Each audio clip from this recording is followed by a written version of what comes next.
lecture or discussion is about how to handle class 11 when a student is going from class 10 to class 11. Generally in the science stream, the jump is very high. So how you can cope up with that? So 3-4 points you have to remember as a student. Generally the students will be taking up PCM if they are wanting to opting for engineering degrees or science engineering degrees in the higher education later on, and PCB if they want to take up medical related fields. So mainly they will have to deal with three main subjects, obviously English and maybe your second language will also be there, but the science students generally give stress on the three main subjects. Now physics as a subject is common to both engineering and medical, so also is chemistry. For engineering students they will do maths, and medical student will do biology. I will suggest that the students who are opting for engineering, they should not take biology as their additional subject, because then it becomes a huge burden. Like 4 subjects, doing 3 subjects is tough, 4 subjects is very stressful for a student. So choose your 5th subject carefully. Engineering students take up computers, and I think that will help them in the longer run, because most of the if you see the job market now, most of the campus interviews are based on students who have a computer background, like electronics or computer science or electrical and telecom. So your knowledge of computers is a must. So taking up computers, I think, will be a good choice for an engineering student. Now the problem for physics will be, to understand physics you need a very good basis or foundation for maths. Now up to class 10 the maths that is being done, that is okay, but for class 11-12 the maths that will be needed is higher mathematics, and which involves calculus.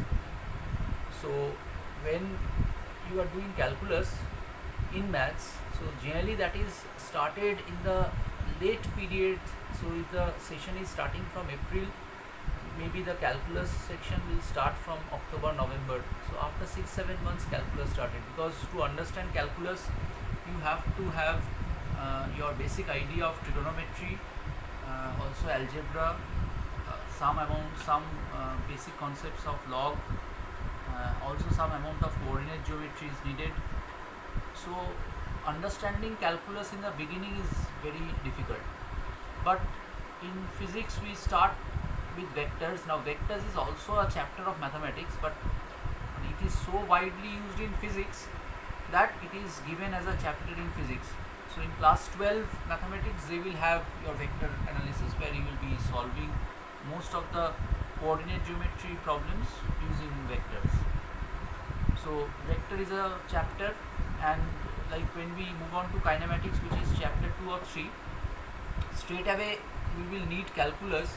Like your velocity will be ds dt, so you will not understand what is the meaning of ds dt unless you have an idea of calculus.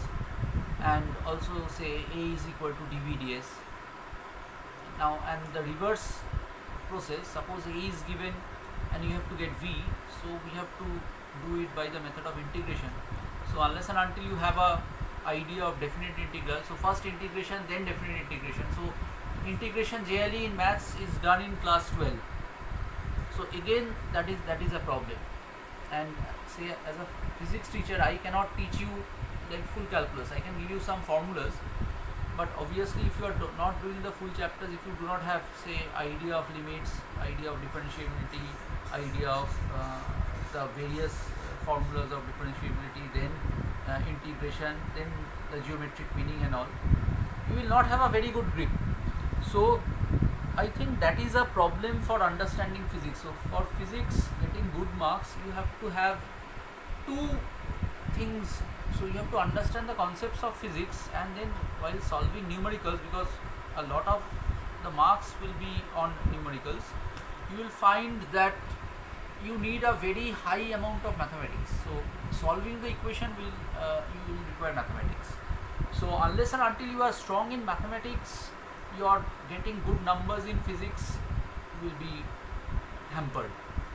And I am also seeing another problem for the medical students. Now many CBSE schools are giving options that they can opt out maths and they can choose for some other subjects, like physical education or something like that. I may be wrong, it is not maths.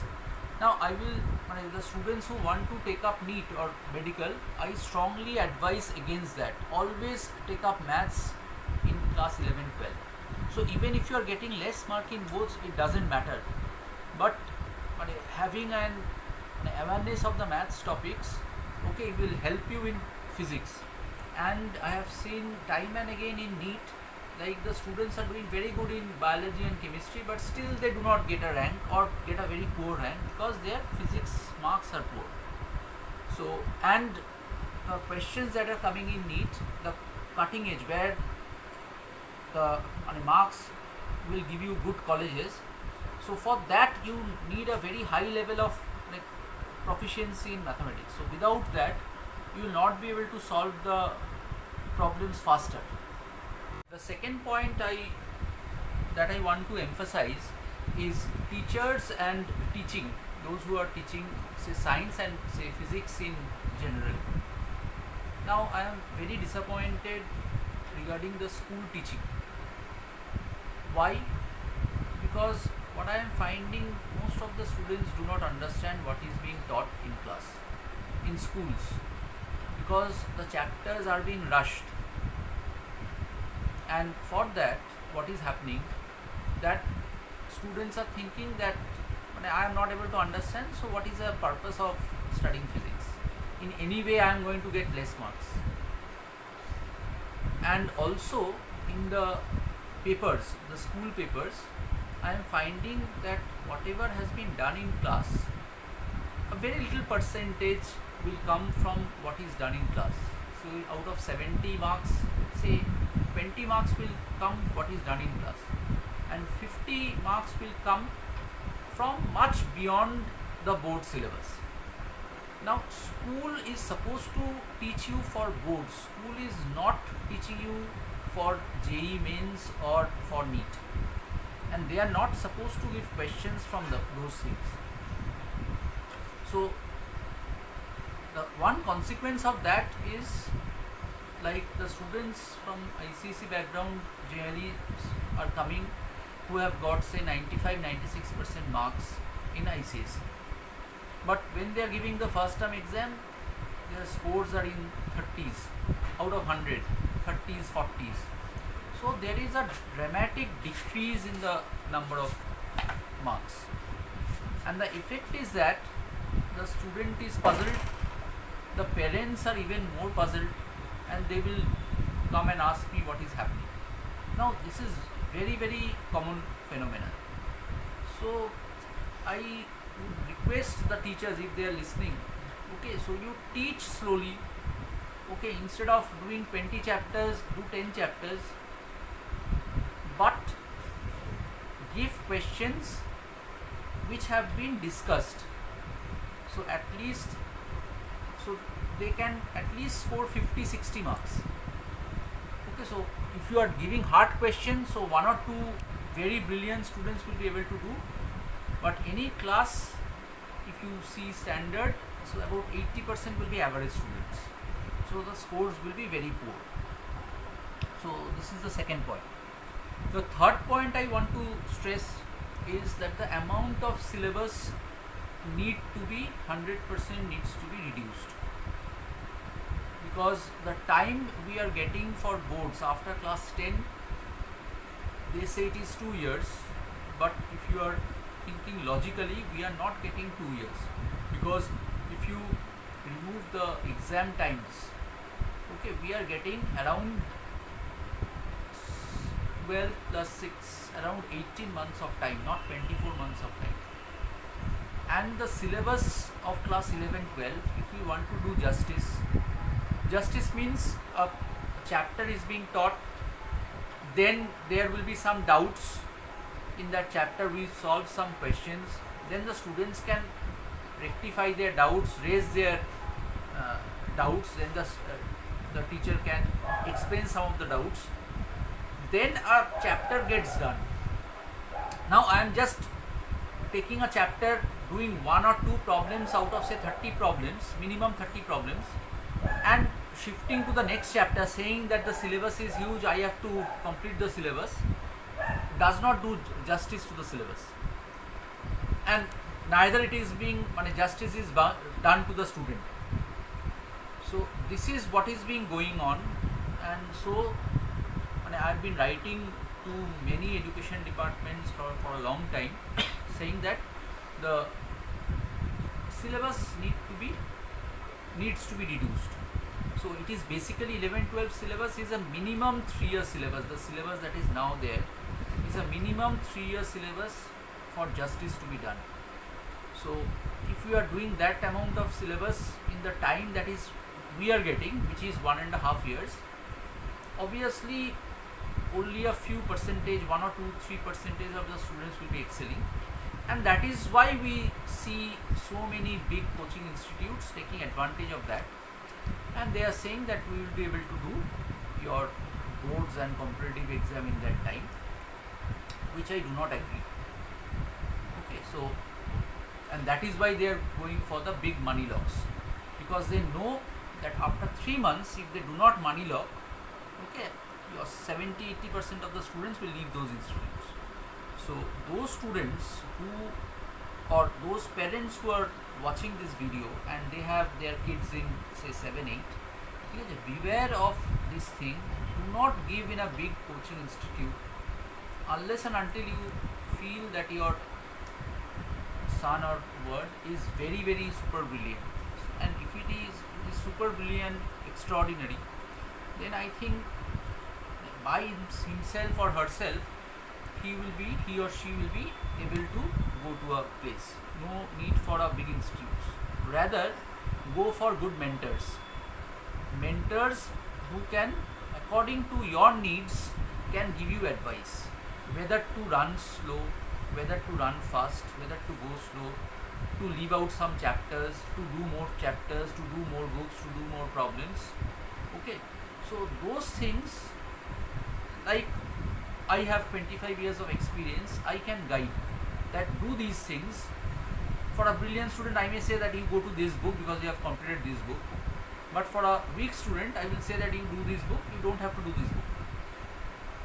So best thing is, like when we are moving from say a first floor to ground floor to first floor, we use a stair. Suppose there is no lift, we are using the stair. So when we are going up the stairs, what we do, we first step on the first stair, then we move on to the second stair, then to the third stair, then to the fourth stair. That means we are doing it step by step.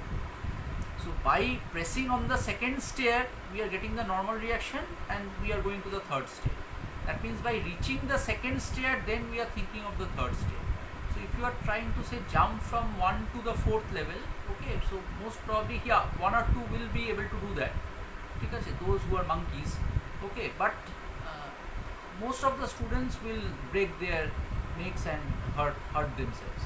So that is what it is happening to the majority. Majority by majority means 90% of the students, and basically I am dealing with this majority students who are the average students. So this is the third point, and these factors, okay, so one is your higher mathematics, second is your teachers and teaching, and third is your too much syllabus, which is actually contributing to this, the physics phobia fact, and the fact that physics is very hard. And I am with the students, they are right, they are being taught wrong in most cases. They are being taught too much without revisions, and they are still not competent enough with higher maths. So these three problems are compounding their problem in physics. Now next point I said that I will be discussing is giving some tips about JEE Mains. Though now I am focusing for NEET, but I had dealt with JEE Mains for a long time, and this is particularly for the students who have just entered class 11 or have just gone to class 12, mainly for class 11 students. So what should you be doing? Now the board book that you are following for ISC is the Nutan Physics, and for CBSE I will suggest the book by SL Arora. So that is a very good book. Okay, SL Arora I will suggest for all the students. Even the ISC students should be doing this book. Now the advantage of this book, so it is the book is 4 parts. Class 11 will have 2 parts and class 12 has 2 parts. Now the advantage with this book is that it has very good board level analysis, and also it has a comparative section. Okay, so SL Arora book is good. This is not a sponsored video as such, so I am not sponsored by any publishing companies, though any book, physics book which is coming to Kolkata, I get a specimen copy because I have been 25 years associated with them. So you name any company, Tata McGraw-Hill or McGraw-Hill, Arihant, Dhanpat Rai, Nagin Prakashan, Chaya, MTG, so all of them know me very well.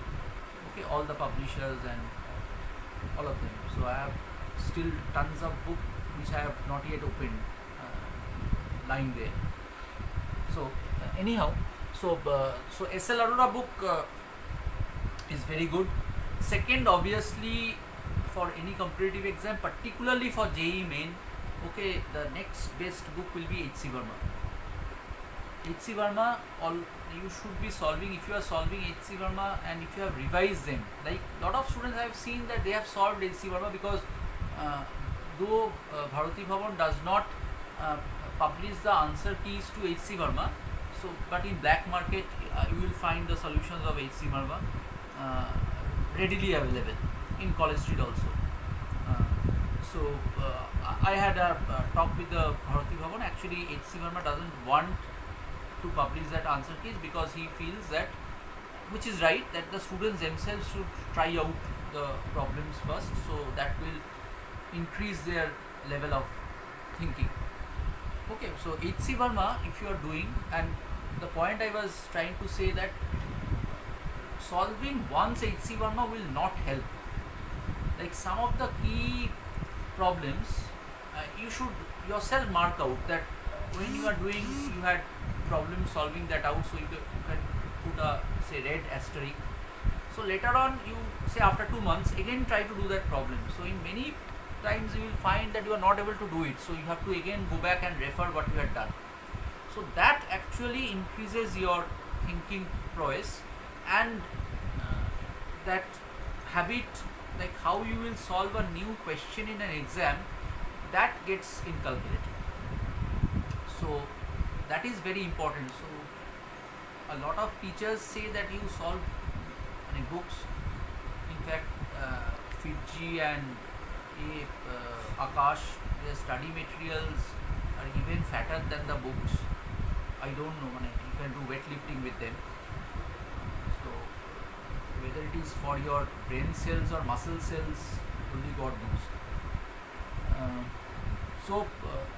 Revision is very important. So what I want to stress, that without revision, you may do a lot of problems, but the neat result of that may not be good. Only a very few students doing one time will be able to crack or do JEE Mains very well.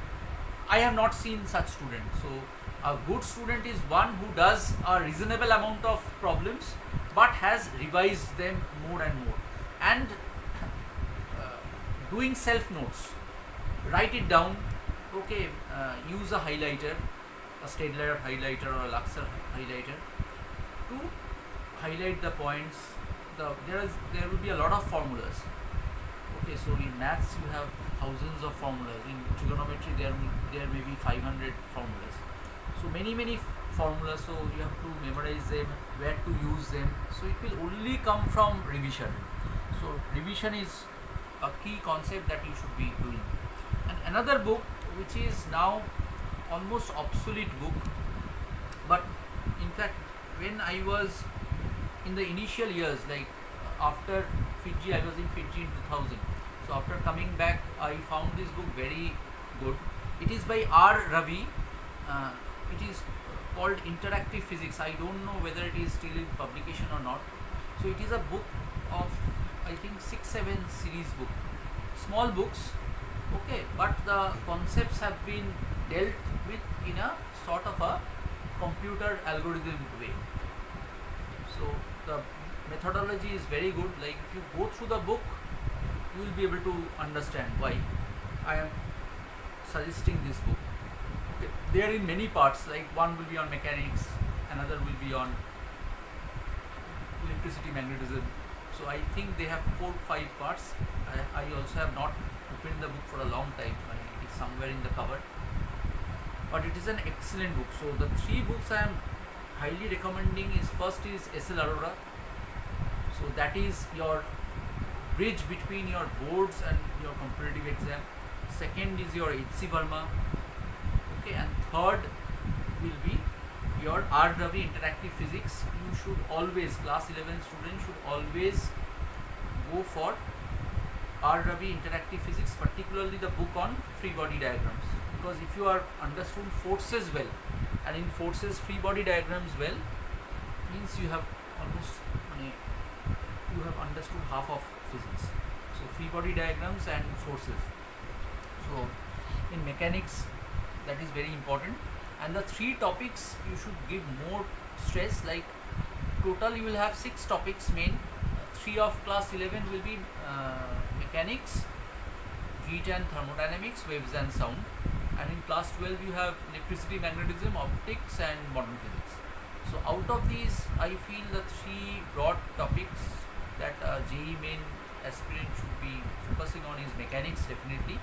Second is your electricity, magnetism, so conceptually that is the second, and third is your modern physics. And the rest, there will be problems, but the percentage or weightage is less. Okay, so in those 3, maybe the weightage will be 30%. So heat and thermodynamics, waves and sound and optics will be 30%, but the rest 3 will be 70%. Okay, so accordingly you can choose your revision topics. And before going for any competitive exam, whether be it NEET or be it JEE mains, remember that if you are doing your both things properly, okay, your 80% work is done. So this is very important. A lot of students think that your competitive exam is something which is not in boards. I do not agree. 80% is your board thing. 20% may be different, but that can also be covered in your board. Okay, so that depends on the teacher. So in many times I give them some suggestions that okay, this concept I am telling you extra, most probably it will not come in your boards, but this will be helpful for the competitive exams. So if you are just jotting down the concepts, okay, you will find that the concepts are repeated every year, time and again. Okay, but the problem will vary, and that is where my expertise in physics comes in. I can guide students that these are the things that you should be doing. Okay, so that is all for now. So if you have any doubts or queries, you can obviously WhatsApp me on my number. You can see it in the link. Okay, and or also you can email me. Okay, I will try to help you out. I have actually have certain FAQs I have made. Okay, so that is covering the basics of these things, the questions that many parents and students ask. So I can forward you those answers. Okay, thank you and have a nice day and happy preparing for your boards and your competitive exams. Thank you.